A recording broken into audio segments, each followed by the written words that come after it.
আজ খুব ঘুগনি খেতে ইচ্ছে করলো, তাই ঘুগনি বানানোর জন্য দেখো এখানে মটর আর আলু আমি প্রেসারে সিটি দিয়ে রেখে দিয়েছি একটু হলুদ আর নুন দিয়ে।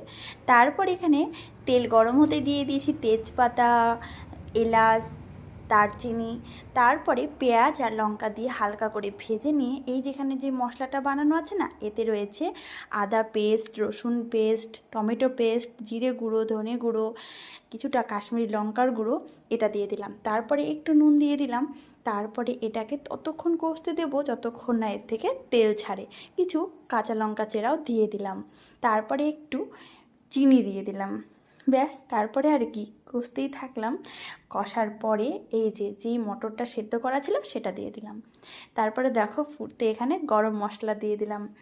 তো এই যে ঘুগনি, কিন্তু বিশ্বাস করো আমি হয়তো বা রাঁধতে বেশি ভালো পারি না, তবে যেটাই বানাই দারুণ টেস্ট হয়, খেতে কিন্তু সেই হয়েছিল। চলো টাটা।